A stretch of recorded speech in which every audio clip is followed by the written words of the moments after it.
People want to hear about the ice black Absolutely. sites, and then if you also want to talk a bit about how Coalition you're, building. yeah, building coalition. Absolutely. Well, hello, friends. My name is Dorian, and my camera isn't working right now. But I am the outreach lead for No Concentration Camps in Colorado. We are a coalition of organizations that started about a year ago in July of last year in response to findings from the ACLU of Colorado that there were going to be 6 new detention centers that open in Colorado. And I'm going to go ahead and just share a screen on that. Well, this is our website, NoCampsColorado.org. We haven't updated this in a while. We haven't updated this since we started really focusing on hold rooms a little bit. So we could see here that the big plan, the big reason that we started organizing is because ICE has a plan to build 6 new detention centers in Colorado. And we know about this because of FOIA requests from the ACLU. So the ACLU files FOIA requests, and if ICE does not respond to those FOIA requests, they'll then sue. And so they'll sue and get information about what they're seeking from the federal government. So what they found was there was these 6 new sites that they were planning to build, and the two that are really still a threat to this day from our perspective is this one right here, the Huerfano County Correction Center in Walsenburg, owned by Corsovic. They plan to reopen that facility, and it has shown up in other ACLU documents that it showed as funded. But we don't see any contract acquired there for this correctional center. On the other hand, Hudson Correctional Facility in Hudson, Colorado. Um, this facility is is contracted. Contract has been offered to Geo, who is the same company that owns the Aurora Contract Detention Facility, the Geo Aurora facility. Geo is a company that makes money off of detention. They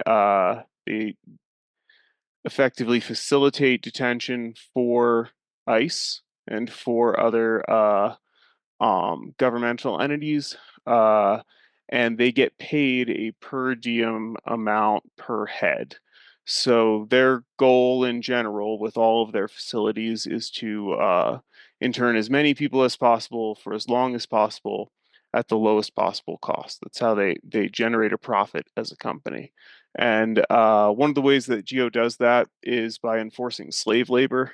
There's a Supreme Court case, Medicol et al. V Geo Group, um, where Geo hasn't had to do anything yet, but it was determined by the Supreme Court that they're not protected by the supremacy clause in their slavery. They're they have to show consent as a volunteer. Recently, this has resulted in Geo providing detainee or pretty much forcing detainees to sign a document and providing that document to their families that shows that they voluntarily joined this work program. But that is often under threat of losing privileges, and that is often under threat of going into solitary confinement, which is still coerced labor. So that's our big beef with those guys. Uh, Hudson and Walsenburg, still a little bit of a threat. I think that Aurora can potentially be taken off of the board if their lease goes up in October and the city does not renew the lease. It's kind of up to us to organize people. I mean, us as the community of activists in Colorado in the Denver metro area, to organize people to force the government's hand in those situations because they're always going to go the path of least resistance unless there's going to be a lot more resistance coming from their own constituents. Showing up at City Hall makes a huge difference. Pointing out zoning discrepancies makes a huge difference. Aurora can be shut down uh, probably by the end of this year if we try. Walsenburg, it's looking like it might just stagnate there. We've heard nothing about La Junta. We've heard nothing about Burlington. We've heard nothing about Colorado Springs. No contracts acquired. We do know that there was an HSI hold room in Colorado Springs that, as far as we can tell, still exists, but it also seems like that office is closed and they're looking to open a new office in Colorado Springs for HSI. There is a couple contracts out there. So really, right now, if we were to get rid of Hudson and Aurora, there are no concentration camps in Colorado. We win. Now that is an incredibly Pyrrhic victory because that doesn't stop enforcement. That just stops any level of oversight that our representatives here in Colorado can do.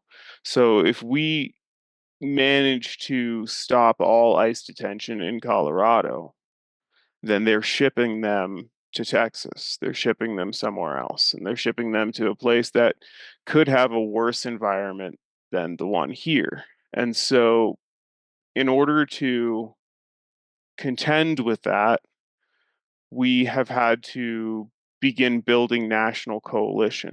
No concentration camps in California just formed. They are, let's just go to their link tree real quick.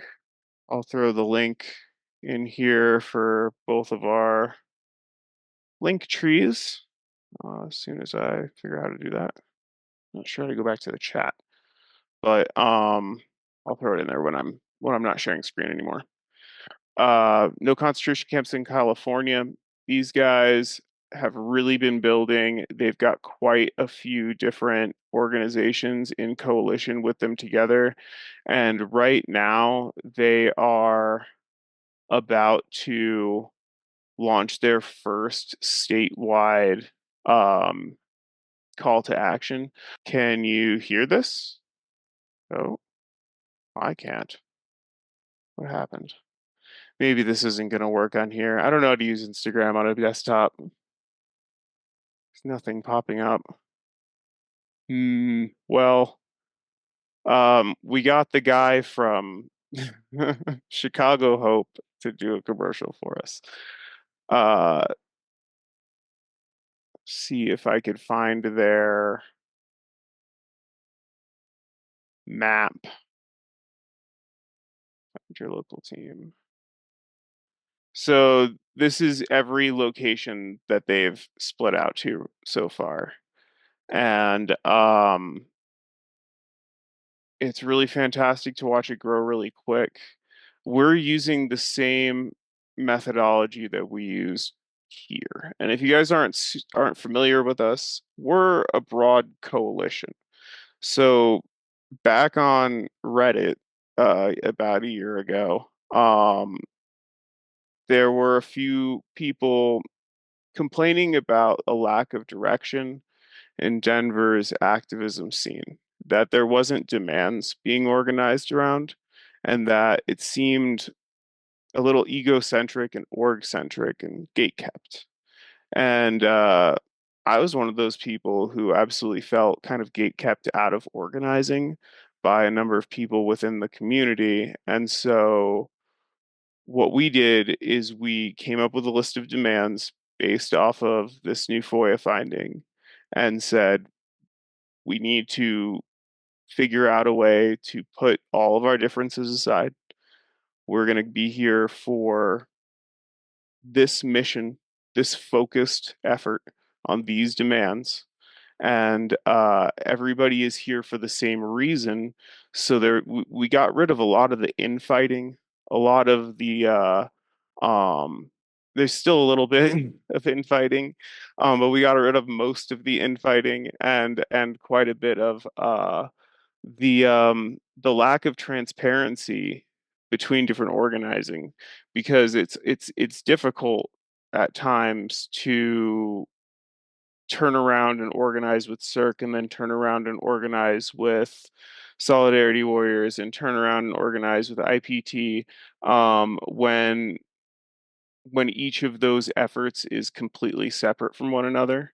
Um, but by combining efforts, by taking parallel efforts and putting them under the same banner with similar messaging towards the same goals, then it becomes much more effective. Everybody signal boosts each other, and the action from a coalition appears to be holistic from my perspective, where it is greater than the sum of its parts. It's kind of its own thing.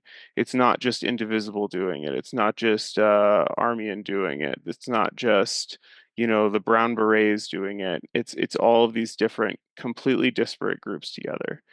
And building that coalition has been a real journey. I'm the one who created the first post about no concentration camps in Colorado, and all getting together and sharing in resources, sharing in transparency, collaborating on effort. And so I've been with it the whole way. And lately, I focus more on the data side of things, which we'll get into that in a second. But I've been coalition building again, and what I found is that really the best way to do it is to create the lowest barrier possible, or at least the most effective way to do it is to create the lowest barrier possible and have the axiom of what you're there for, of what is the reason why we're mad. And then we're all mad for the same reason. It doesn't matter if we're also mad about X, Y, and Z. What matters is we're mad about this. And focusing those efforts is so crucial. Because without diversity of tactics, it's always just a parade. It's always just ego boosting. Unless you can get outside of your comfort zone and truly get diverse with your strategies and the way that you're looking at things, then it's just you know, it's just trying the same thing over and over again. Uh, and one person isn't going to figure it out themselves ever. Um, so on the subject of diversity and tactics, it's important to have someone on your team that I guess recognizes data sets. So recently, a new threat appeared for us, which was that there are 9 hold rooms in Colorado. And what a hold room is they're described in the National Detention Standards. Actually, I have this right here. They are described in the National Detention Standards as a facility for 12-hour stays. So under 24 hours, not overnight stays. These are facilities for 12-hour periods. I think we're right around here. Custody classification, no. It's personal property. Hold rooms in detention facilities. Hold rooms may be used for the temporary detention of individuals awaiting removal, transfer, executive officer, immigration review, court hearings, medical treatment, intra-facility movement, or other processing into or out of a facility. Important things to note about a hold room is they only have to be a minimum of 37 square feet. So 37 square feet is, about 7 feet by 7 feet. So that's the smallest room that you're allowed to have. Most of the ones that we've gotten plans from in Colorado by requesting the building plans show around like 12 feet by 12 feet of what you're gonna see as far as space goes in them. They they say that they contain sufficient seating, but at the same time, bunks, cots, beds, and other sleeping apparatus will not be permitted inside of a hold room. Exceptions can be made for detainees who are ill, for minors, and for pregnant women. Um, we don't see them installing beds in any of the rooms, regardless of if they're minors or pregnant women. Um, so a detainee may not be held in a hold room for more than 12 hours. Um, that's a pretty crucial metric there. 12 hours. The reason for that is because these buildings, um, can you guys still hear me? Am I cutting in and out? You are cutting in and out, but we I am can cutting hear in and most out. of what you're saying. Yeah. Shoot. All right. Well, I think that what's happening here is this cord is a little wonky, and I'm gonna get it out from under my chair. Okay. All right. I think we should be a little bit better now. So 12-hour hold time, really important. These facilities are not designed in any way for overnight holds. And that includes in the way that the building codes are, the way that the fire codes are permitted. These are not built for detention. They're built for these temporary, keep a person in there for a moment while they're, waiting for their lawyer or something like that. That's what they're designed for. That's not how we see them being used, however. Um, the Deportation Data Project is a project out of UC Berkeley Law School and UCLA Law School. I'm gonna go to them real quick. So these guys, what they do is they file FOIA litigation um, for a set of data that the ACLU was successfully able to get from DHS. So the ACLU put a set of metrics, a set of fields together, um, different like demographic things, attributes like gender or like ethnicity, uh, where they're a citizen of, where they're deported to, what facility they are detained at, book in time, book out time. And what they ended up doing is getting like 5 sets of this data. And now what the Deportation Data Project does is they continuously sue for ongoing data that's the same fields. So ICE already provided this to ACLU once. They should be able to provide it to us, kind of a thing. And what they do is they get that, they and then they publish it. And the way that they publish it is you could go right over to this data tab right here and click on ICE, and you'll see you can download it as an Excel document. So this is arrests from October 2022 to early March 2026. And you can just download it as an Excel file. You can download it as a stata, as SPSS, or as a Parquet.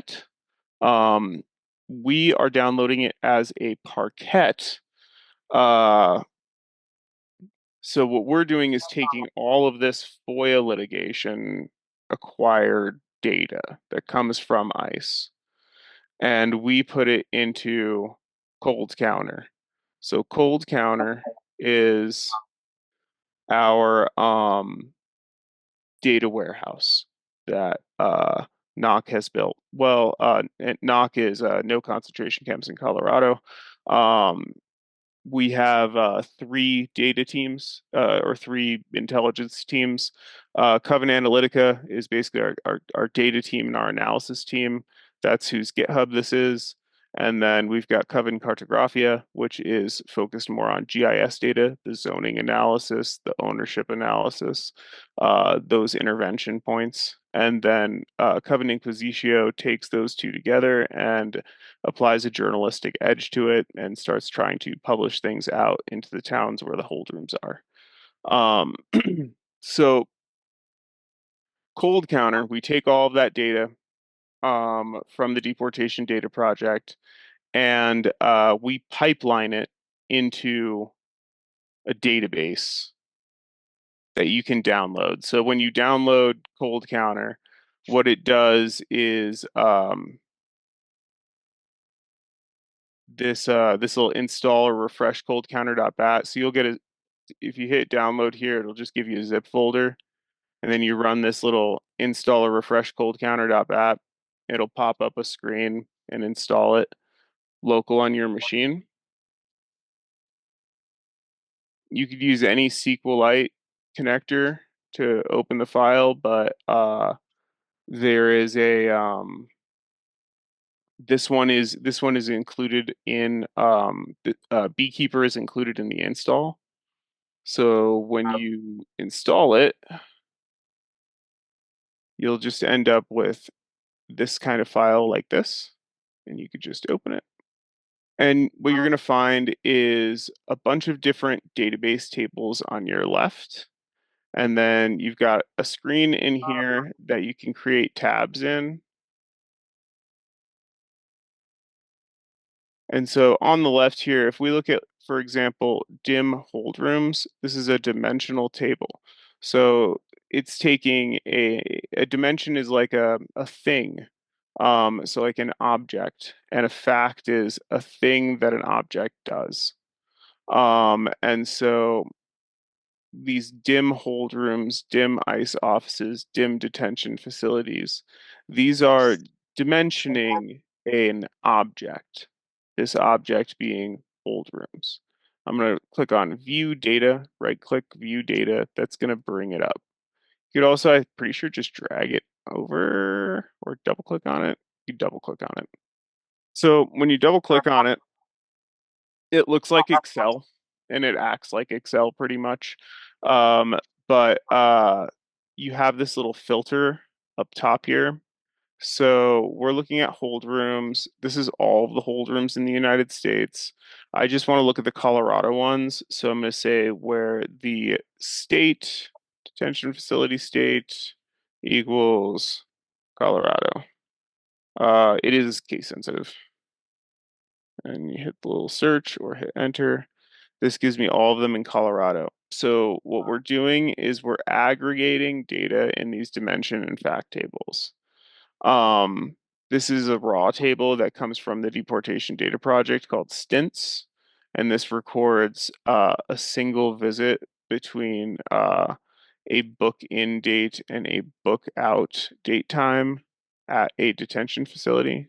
So here's an example of this person was booked in at this date and time to this detention facility, and their book out date and time is this. We also can see that person's date of birth, their gender, marital status, etc. in here. This is a whole lot of data to look at and work with, and it becomes really difficult to present this to a city council. And so we aggregate that data into these dimensional tables.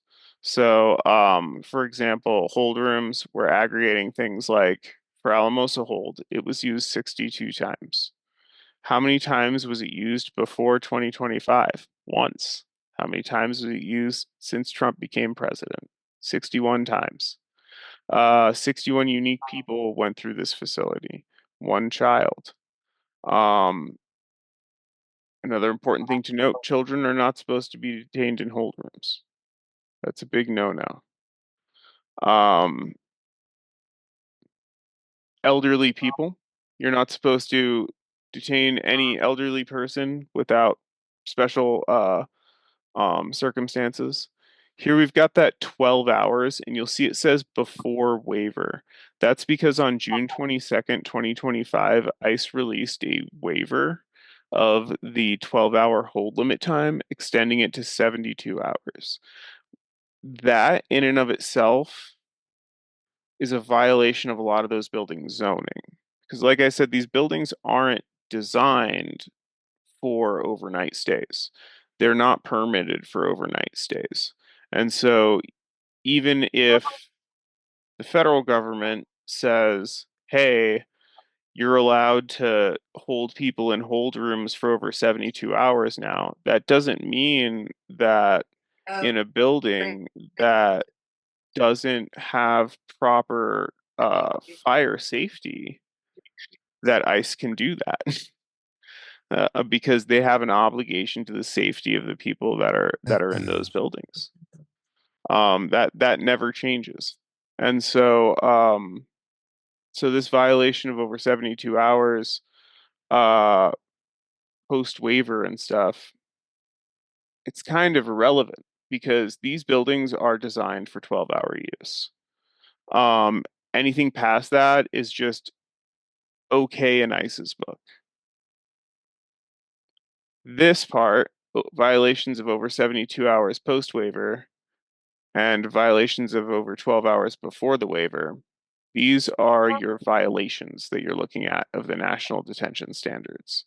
So this is where we say these guys are operating illegally. These people are operating outside of their departmental policy as a federal agency, and that requires oversight. But on top of that, it requires remediation. Um, we need to be contacting all of our representatives and our senators, especially our representatives, and demanding remediation here. There's another piece of this that's very important, which is that a lot of these facilities, Denhold being one of them.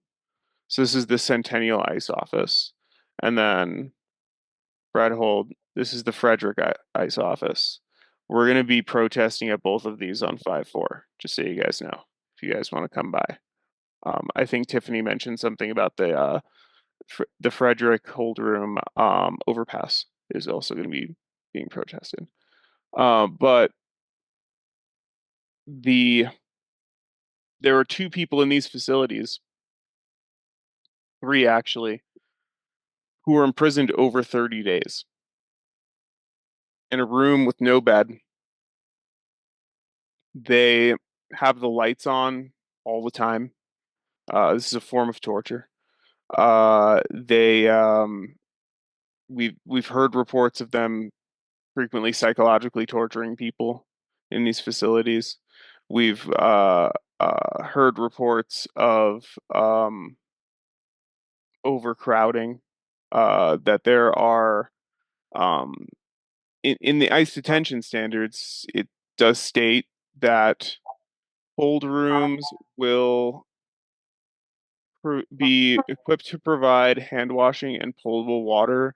Hold rooms with a toilet shall allow for an appropriate amount of privacy. If a hold room is not equipped with a toilet, the shift supervisor shall at all times position an officer within sight or earshot.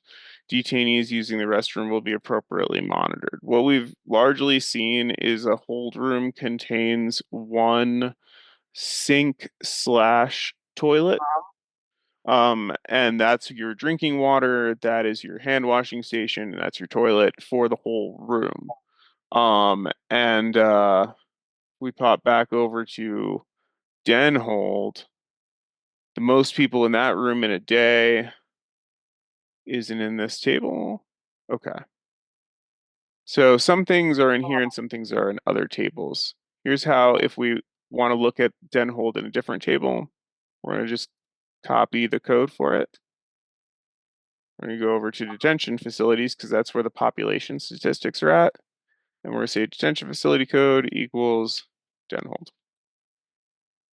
So the most people in Denhold, 135 in one day. Now, the room's definitely not big enough for 135 people. It's absurd to think it is. Um, there's a lot that could be found out in this data. And all of this data is calculated exactly the same and presented exactly the same for anywhere where you are. If you want to look at the ones in California, we can just switch this to California. Go over here, we've got all of their addresses where we found them. So, research is incomplete on this one. We could always use help completing some of this research in Westminster.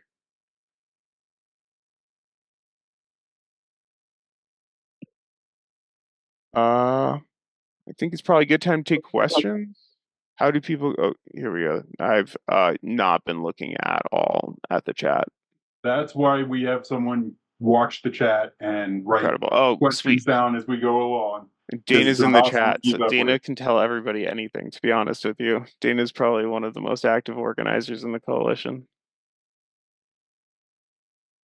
Yeah, she's been putting in a lot, actually. She's great. Dana's fantastic. Oh, shush. We love You you, can shush him Dana. all you want. He's still right. How do people get involved? Getting involved with no concentration camps in Colorado. We get this question a lot. And one thing I always tell people is like I try to remind them like we're a coalition of mostly organizations. Like there is a handful of independent activists that are doing things. There's a pretty good sized handful of independent activists that are doing things, and we're always happy to like bring people on. Um, but that we oftentimes kind of tell people to go through the sort of gateway of a coalition org. And if you're in a coalition org and you're doing actions that that coalition org is doing against ICE detention in Colorado, then chances are that org's already a member of NOC. And we we kind of work with everybody in that case. If you're interested, we are very much recruiting right now for a few roles. We're recruiting for Coven Cartographia. So if you're a GIS analyst, we need you. We are recruiting statisticians. If anybody is a statistician or a data analyst in some way, or even if you're like really good with Excel, we can use that a lot. We desperately need anybody at all who's good with zoning law, or who could write up zoning law stuff. Dana Miller put coloradoipt.org. To be honest with you, just join IPT. You'll end up doing stuff with us.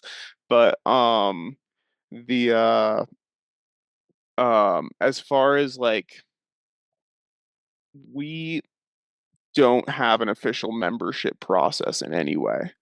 It's just kind of who's in the room at the moment. Um, and we are always looking for people, but it's a weirdly vetted process. And I wish I was gatekeeping it less right now, but it's been a little hectic lately. And so we are trying to like push people towards like the coalition orgs, just because uh they need to be the focus rather than no concentration camps in Colorado as its own thing. Like that's the campaign, but what's doing that campaign isn't the campaign itself, it's the organizations in the campaign. Think of no camps like no kings. Have your organization organize these infractions to report them to our state government? Yes, absolutely.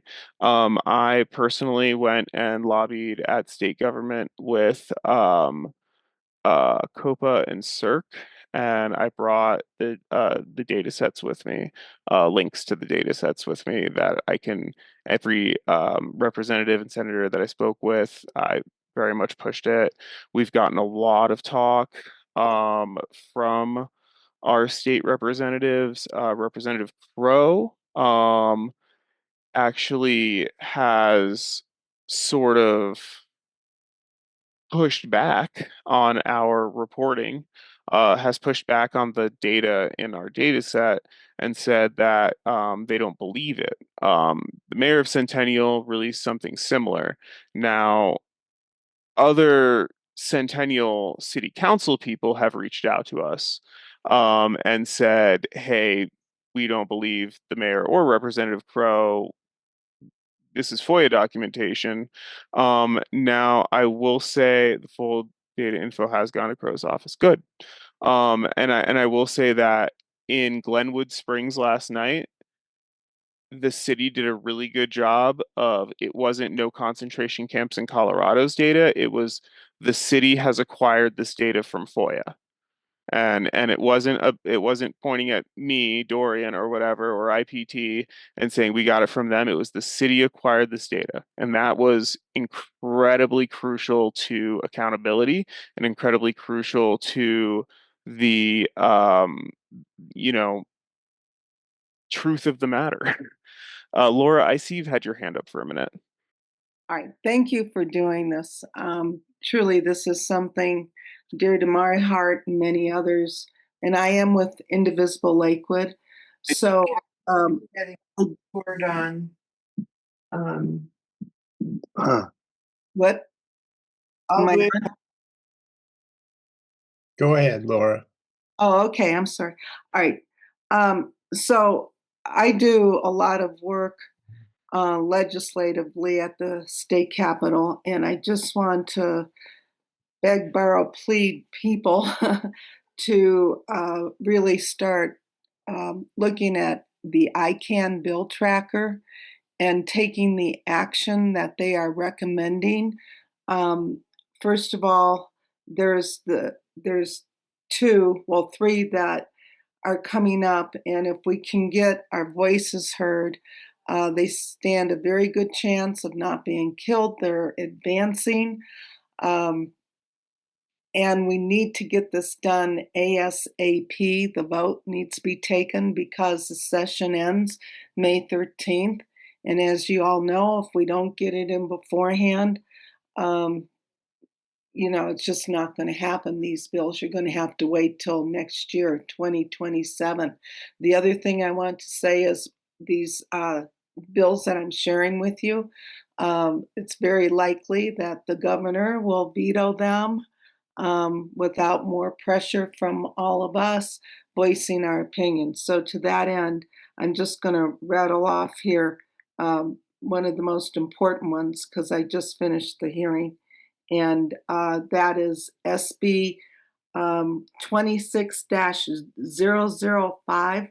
This is rights violations in immigration enforcement, but it has to do with anytime anyone whose civil rights are violated, per the Constitution, would now be able to take this to court, a Colorado court. Right now, we have no ability or enforcement in our courts, but the law says anytime your constitutional rights at the federal level are violated, it can go or will go to the Colorado court. So with that, the Immigration Partnership Team, Dorian, are you familiar with them?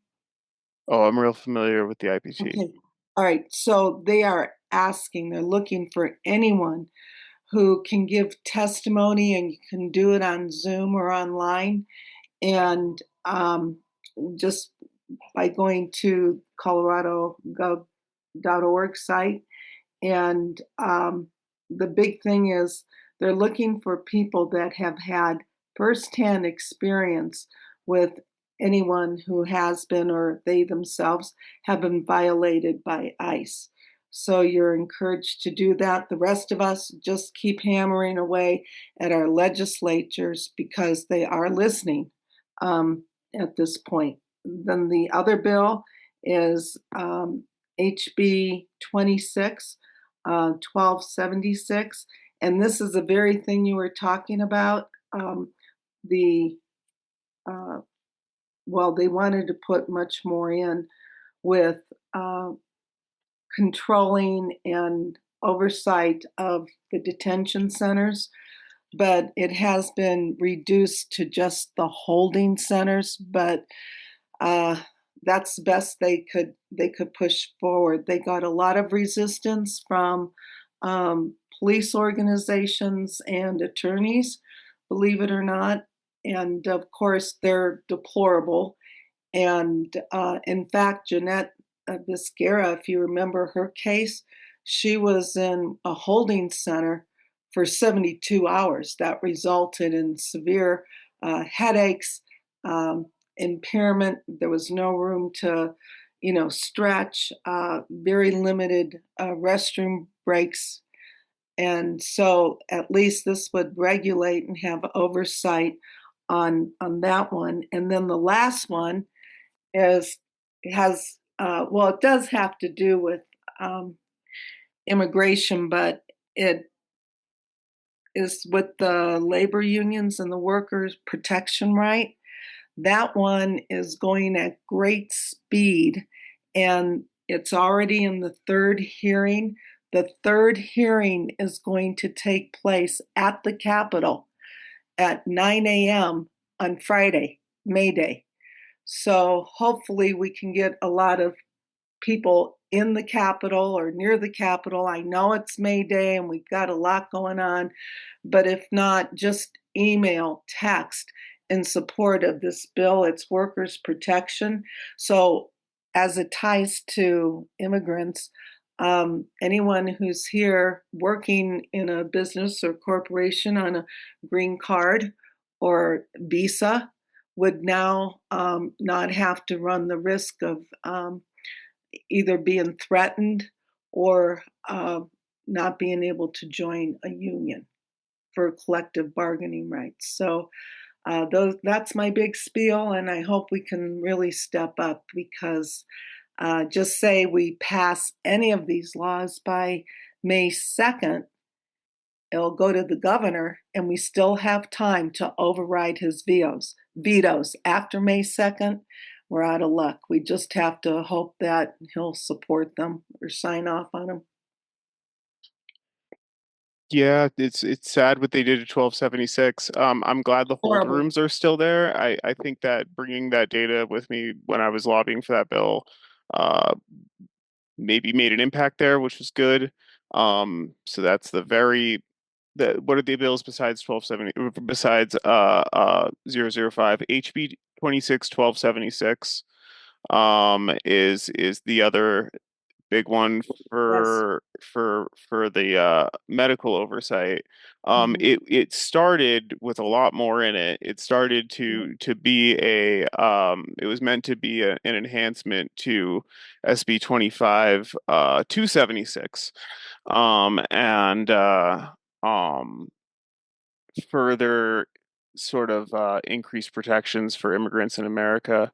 I think that one piece of SB 26005 that I think you did leave off, Laura, that's super important with that one is changing it changes the responsible party for lawsuits against an agency to the agency itself as opposed from the Right. employee to the employer. And the reason for Correct. that is because back last year Mhm. when El Paso Sheriff's Department or Mesa County Sheriff's Department arrested that a woman who or they sorry ICE arrested a woman who Mesa County sheriffs had pulled over, and then that sheriff was in a signal group chat with an ICE agent, and he shared Correct. that information in that signal group chat. Now our attorney general Phil Weiser, he Yes. sued Yes. for that. And one. Well, sort of. Oh, It was a Pyrrhic victory a little bit because when he won, the Mesa County sheriffs dropped him and ICE picked him up. So now you're suing an individual, but ICE doesn't fucking care. And the Mesa County Sheriff's Department, sorry, I'm cursing, but the Mesa County Sheriff's Department, they take no impact here. They just trade badges around a little bit. And well, so SB 005, what that would do is prevent that from happening. It would allow the state to actually go after the agency and it wouldn't just fall flat in court like it did. and the reason why that happened the way it did was because it was going back to the previous law signed last year on dispensing information about immigrants. 276. Yep. Yep. Yep. So, but at least, well, anyways, yeah, Yeah. sheriff got it, but ICE, we just need to get them out. I mean, I did see there's one question in the chat that I definitely want to address. That was, can your data be checked and verified? And I do want to kind of show that really quick. Yes, it can. So can the data from the deportation data project be checked and verified? The data from the deportation data project has all of the litigation that and documentation of that litigation. They have a ton of it in here on everything that they're doing and all of their ongoing litigation that they're waiting for data from. So they've released some complaints. You know, when you see a complaint, that means that ICE hasn't responded to them over this one, and so they're going to go to court over it. And yeah. So this is where you're going to find all of your documents. The most important ones are going to be these ones for our data. So yeah, ACLU versus ICE, this documentation, as well as CILP versus ICE. 99% of our data is going to be coming from those two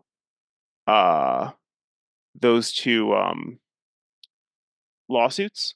And so what the reason that we distribute this without the database in it, even though the database isn't that big, it's only like 2.5 gigs. The reason that we distribute our analysis like this, though, is because we want to be able to show reproducibility and transparency of methodology and how we do it. So I'm going to close out of Cold Counter. I'm actually going to go ahead and delete the entire database. So I've deleted the entire database. I'm going to go ahead and just re-click this batch file. And now what it's going to do is it's going to go out and it's going to download the most recent versions of all of the different deportation data project data sets. It's going to load those into the memory of my computer, apply our analysis to it, and then feed the database. And if you want to see the actual analysis, I've written it just as SQL queries. So that way I feel like a lot more people know SQL than Python at least. But it's going to be inside of the actual build cold counter Python script. So this is the ETL pipeline that is building the entire database right now. And so you can come in and see that the stint fact table is taking, you know, these fields from the raw detention stints where it's not a likely duplicate. And I mostly just made this because I just wanted the base fields out of the detention stints without the duplicates. The deportation data project keeps this likely duplicate field in here because as they're getting multiple, you know, releases of data, they check that against what they already have gotten. And if there's anything that they identify as a likely duplicate, they'll pop a flag in there for it. And then so here's our detention analysis. It's just counting different distinct things, or it's called cold counter though, because it's just aggregating these different unique identifiers. Either the stint ID. So the stint ID is an individual, I would call it a visit if I was looking at an electronic medical record. And then your unique identifier is like your medical record number. So when it's counting demographics, it's counting the demographics on the it's collecting evidence for the Hague right now. But when it's counting demographics, it's using the unique identifier. When it's counting facility information, like how many times someone was booked in and booked out of a facility, then it's counting on the stints. All right. Who has it off their alarm cookie go? But yeah, nerd superpowers.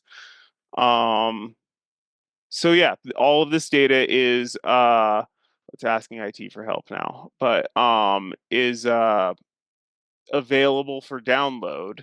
It's public information that ICE was sued for, and all we're doing is counting them, just counting the violations and putting them in here. There's not a ton of hyper in-depth statistics because we try to keep it as minimalist as possible. Another interesting thing to look at is we have like we've geolocated all of them. So there's a map that was produced by the Colorado Times Recorder from all of our address points that we got. So you could actually come into this map on your computer and you can go to different hold rooms. So like if we want to go to this one right here, Colorado Springs NHSI. He should take that one off there because we're not sure about that address. But Centennial hold room we are. And you can actually see top line statistics about some of that data. And you'll see no concentration camps in Colorado and the Colorado Times Recorder. We have been working hand in hand a lot lately. What do we got here? Detention centers, ICE hold rooms. Yep. This is all the different towns that have them. Absolutely. But this one is actually, this will actually, if I want to go to the Frederick hold room, so we're going to be protesting at the Frederick hold room on 5-4. And if you want to know how to get there, you can just come to the map and it'll take you straight down till the unit. It's the last unit on the end in here, and take you right there. All right. Well, any other questions? How is ICE fiscally responsible when we have a budget deficit? We're suing ourselves, we're paying for ICE. You're 100% true about that. That is a fact that this is all taxpayer money.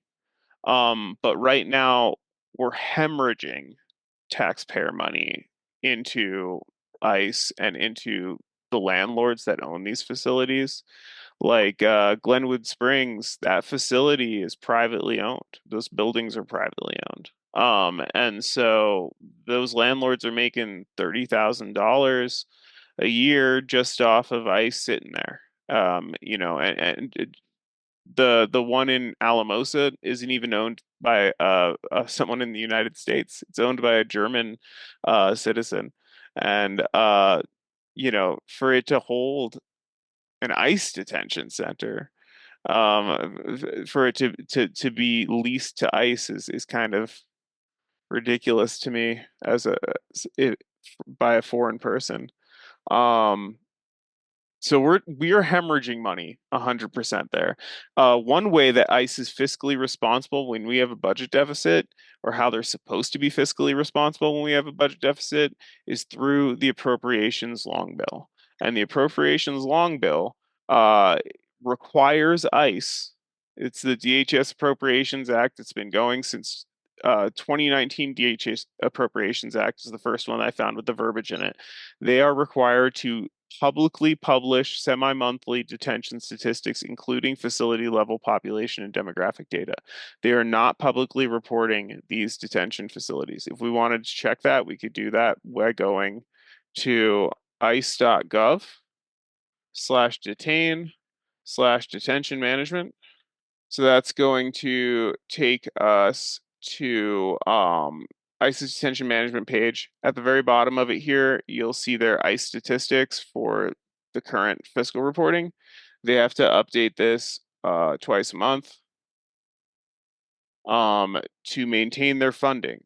They're supposed to update this to be able to maintain their funding, and I'm not grabbing it right now. Because I don't have Excel installed on this computer.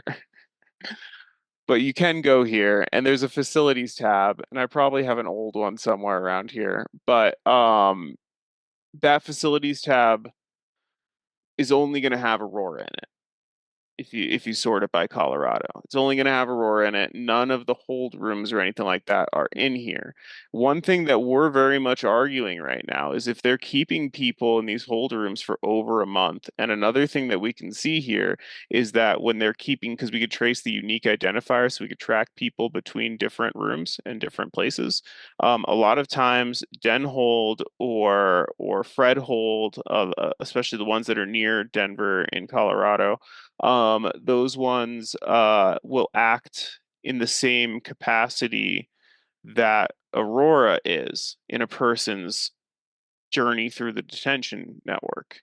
Each facility that they're going to, sometimes people will go to Den hold be there for 2 weeks and then not go to Aurora and just go to a staging facility to be shipped out in like Port Isabel.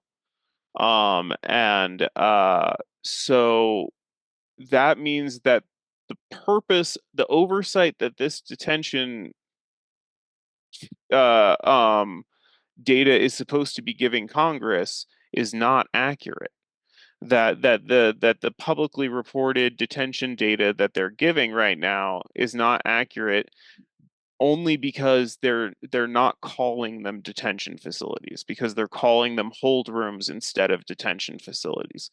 I mean, in honesty, they should all just be concentration camps, but this is how they're getting around it. This is how they're getting around not reporting it, is just by calling them a hold room, even though they're doing the same thing and they should be included in the reporting. And that is, I would say, a violation of their funding. That money should be a big tax return, quite frankly.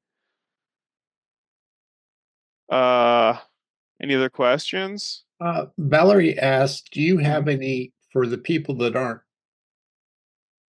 geek savvy, shall we say, do you Yeah, have no any worries. just aggregated data in spreadsheets or graphical analysis or charts or something else?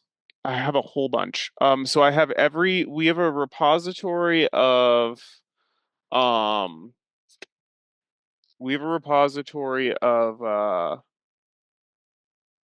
data that Analytica has put together. And we have folders for every hold room in Colorado on the zoning, on litigation, and on analysis. Let me get some for you. And other people have asked if you could drop in your links too. Oh yeah, for sure. I'm gonna drop this link real quick. So this has a lot of it. This is the public sort of alert that we put out. We put it out through, we just sent it to everybody that we could send it to alert people of the way that ICE is using hold rooms. This has a lot of those links in there. It's got links to the Deportation Data Project, the map, etc. It also has a link to a Google Sheet on there that says hold rooms. Don't use that link because it's old data. The new data is going to be in here. Let's go ahead and just grab the Colorado one.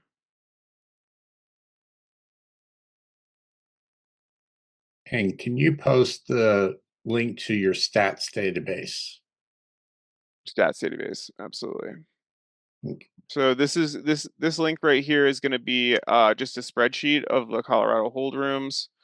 And then shared with me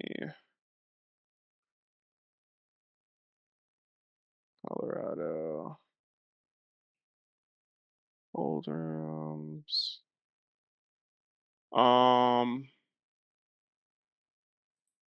This is probably a good one.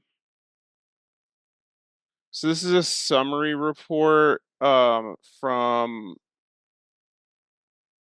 Coven Analytica, which is our the data group. I'm gonna just throw this in here. So this has a lot of different visualizations in it that make it a little bit easier to understand. If you've been working with IPT at all and you've been getting any visualizations from them, these probably look pretty similar. But so I've thrown that in there. What was the other thing? The database for sure. I'm actually just gonna throw our link tree, because our link tree it's got like our website, it's got our GitHub, it's got our social medias. I do like videos on some of this stuff that makes it a little bit easier to understand or a little bit easier to share. And I'm better when I have a script. And how was it going from national to or for local to national for you? I haven't done any of this before. I've been thrown to the wolves, friend, and it's fine. It's fine. It's going well. All of this started with a post on Reddit a year ago. And it's just been growing. It's people like to work together, and they like to work together in ways that are accomplishing like-minded goals. You know, it's not been incredibly hard to get people on board, I'll be completely honest with you. And especially as we start seeing results and as we start seeing like we're winning pretty well in Colorado in comparison to a lot of different groups around the country right now. We get a little bit, you know, confident and tired. Or, I mean, a little bit resting on our laurels. I feel like sometimes maybe we don't fight as hard as we can. But the strategies that we're developing here in Colorado, just through incredibly open collaboration between a lot of different orgs and just seeing what works, then the horrors prompt action. It's true. It's true. The horrors do prompt action. We saw that in Minnesota too. But the the being able to see what works is really important. And you can't test to see what works if you don't try a lot of different things. If we know zoning experts, who should we contact? I'm gonna put my email in here. Can you also put in the national one that you had up, the link tree for the national?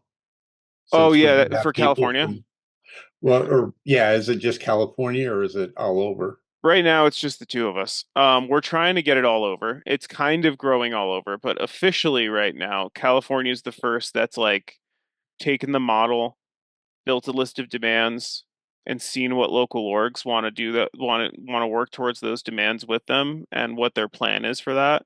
And they're doing their very first protest at every single ICE detention center in California on the same day. That's never happened before. And they're doing it as a coalition. It's all just no concentration camps in California. It's not a million org logos. It's not trying to pull the movement in a million different directions. Everybody is centered on one goal, and that's the purpose of this event, is that goal. Definitely. And Sherry asked, what can we do to end Aurora Detention Center lease? To end the Aurora Detention Center lease, I would recommend following the Shutdown Geo coalition. They're an organization that's focused specifically on geo. And But there's going to be upcoming city council meetings. There's going to be a lot of upcoming city council meetings in Aurora, and we're going to need the house to be packed for those in order to be successful in convincing Aurora, which the last few years, there's something to be said about getting your candidates there. Because the city council candidates in Aurora are the city council in Aurora right now is vastly different than the city council in Aurora 3 years ago. And the city council that's in Aurora right now and the mayor that's in Aurora right now may be more likely to side with us on this and cancel this contract. And is that going to be a fight with the federal government? Who knows? It shouldn't be, because this is a private matter between a private company and a city where it's operating. And Amy asks, if we know zoning experts, whom should we contact? Yeah, I put socials at NoCampsColorado.org. How can people get to the IPT mailing list? Solid point. Dana is better at outreach than I am. IPT in general is better at outreach than no concentration camps in Colorado. And one good way to see what we're up to is to just see what they're up to, and we're usually doing the same thing. But yeah, Tiffany asked Dana, how do people get on the IPT mailing list? I actually don't know. That's going to be a Dana question or a Jenna if she's here. All right. Any other questions? Looks like we got through most of them, Sick. and you covered the other ones. So Fantastic. thank Yeah. you so much, Dorian. Is there anybody here that's from maybe Grand Junction or Glenwood Springs or Alamosa or where's Pueblo? It's not in Pueblo, it's in Florence. Florence. Anybody here from Florence? New Frederick? Durango? Fair. Well, then you all can come to Denhold on 5-4. We're gonna have some flyers up for that soon. I know that the overpass flyer's up, and if you want to be part of the visibility sort of brigade of that, please go show up to that. It's going to be important to have a big shining sign saying that there's an ice black site over here. They want to hide it. Well, we're going to expose it. And then if you are interested in getting a little bit more direct actioning, there are going to be groups as well at the sites at both Denhold and at Fredhold. We will be there from noon until 5, and then both protests are going to caravan to Hudson, and we're going to rally at Hudson at 6 p.m. Which is where they're seeking to open a new concentration camp, and they're going to fail miserably. They've been failing left and right when they try, and this conditional use permit will not hold up. That's what I think.